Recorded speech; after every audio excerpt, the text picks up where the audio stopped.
Bom dia. Bem-vindo a Rio. It's a pleasure to be here. I spent my evening walking about Rio last night. It's a great city. It took a long time to walk anywhere, though.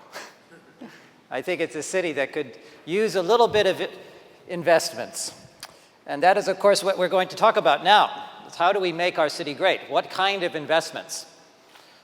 I lead our work with cities around the world, which gives me a great chance to explore this, to see these cities. But it also required us to think about what's our role and what are we trying to achieve.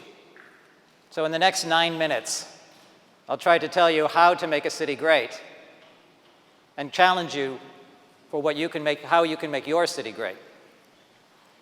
Now, every city should be at least a good city. We are the species that lives in cities. Cities are us. Cities are our jobs. Cities are our healthcare. Cities are where we live, work, eat, and play. We know all this. Running a city is perhaps the single most complicated thing the human race does. Cities last for thousands of years. Cities are the only evidence that the human race exists from outer space. This is, in fact, who we are. But what makes a great city? That was the question we asked ourselves. When we started this work with cities, we wanted to know what would make us distinctive. Well, this was a tough question because everybody had a different answer. Some people told us that great cities are the ones that respect the environment, that preserve biodiversity, that integrate human activities with nature. Others said, no, you can't have a great city unless you have jobs. Cities are the economic drivers. Cities are where we work. Cities are how we create wealth as a human race. And yet others said, none of that matters if we can't enjoy it. All of this theoretical wealth doesn't matter unless I, the individual citizen, has access to education, to health, to security.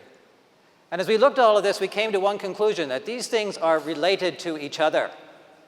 It is impossible to be a great economic city if you have crime in the streets and if you've despoiled your environment. If you have a failing economy, you cannot spend money on the police force or cleaning up the rivers. There is a high correlation between economic, social, and environmental development. And a great city is great on all three dimensions. It is a failure to try to separate these. You must think of them together. That was the first thing we found. The second thing we found is that actually people are not so interested in becoming something else. Shanghai doesn't want to become London. New York doesn't want to become Chicago. Rio doesn't want to become Tokyo. We want to become a better Rio. Shanghai wants to be a better Shanghai. Greatness is not about an absolute level. It's about a performance, an improvement, a trajectory, a pursuit. So here we have Dubai, cities that have come out of the ground, literally, in the last 30 years. Greatness is a pursuit, a trajectory, and we are in the age of cities. 30 years ago, we had maybe 10 cities the size of New York City. 100 years ago, we had 2. 100 years from now, we will have hundreds.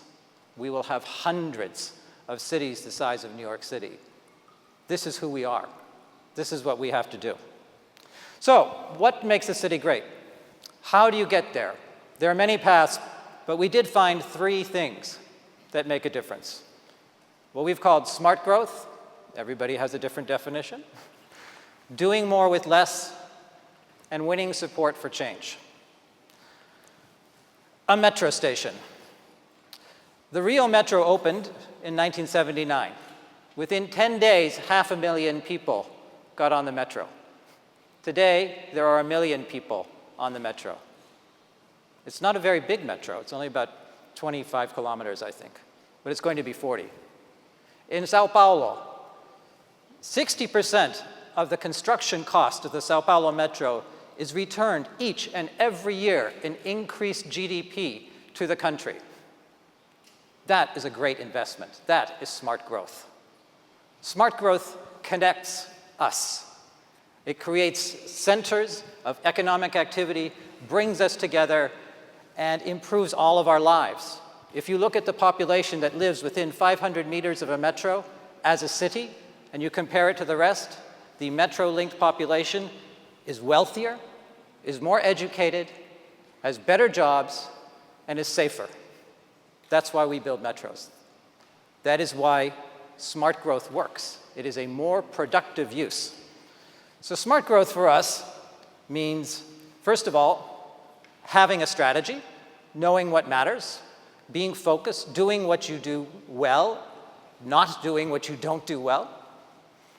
It means planning for change, being responsive. We see in this era of evolution that city boundaries are changing. We cannot say that the city and the metropolis should be separated. We need to consider them together. We need to be responsive. It means integrating the environment. And of course, it means, perhaps most importantly, accessible to all. The city is a productivity engine. If we do not include the entire citizenry, we're simply missing an opportunity. A park. In fact, Central Park. But it's not just a park. It's a public-private partnership. It is perhaps the single most successful public-private partnership. It is currently responsible for 80% of the maintenance and operation activities of the park are funded by the Central Park Conservancy. It is an expanding park. It is now running parks in Harlem, across New York City. It is a great example of doing more with less. What should be the mandate of the city? What should be the structure of the city? That is the second thing we find cities do really well, is they do more with less, and they do so by obviously being tough on the costs, being zero-based, which is in a city a new idea sometimes. We often have legacy costs, and so questioning from the beginning. Exploring partnerships. What should the city be doing? What is its structure? Why should we be running these parks? Why should we be building these roads? What is the public mandate? What is the private responsibility? Creating the investment accountability. Being clear that this is a project, this is a life which goes beyond the political administration. And finally, embracing technology. This technology has a great opportunity for making all of our services that much more responsive, whether it's predictive policing or preventive maintenance. Technology can help cities do more with less. And finally, Mayor Park. Mayor Park, who I work with, Mayor Woetzel, currently in a re-election campaign. He likes to say he was a labor activist. He likes to say, for 20 years I stood outside of City Hall and I demonstrated against City Hall. And then on a by-election, I was brought in. And now I have to work with all these people. Well, he has what we would call a team-building challenge. Mayors win support for change. They don't stand there and project. They bring all of us into the conversation. So winning support for change means, yes, we must have a vision. We must stand for something as a mayor, as a leader of a city, but we also need to have the team. A high-quality government team is essential for a high-quality government and for a high-quality city. And that includes a culture of accountability, transparency, metrics, dialogue. Open governance is something of a new theme all around the world we see. And with that, stakeholder consensus. And pilots, whether they be the pedestrianization of Times Square or charter schools, pilots to build consensus, to try things, are the way that great mayors build that consensus. They bring the conversation into the public realm. So those are the three things that we've learned about greatness. Win support for change, do more with less, smart growth. Together, those make a great city. And I leave you with one question. How will you make your city great? I hope that we'll have many of those conversations today and tomorrow, and I look forward to having them with you. Thank you.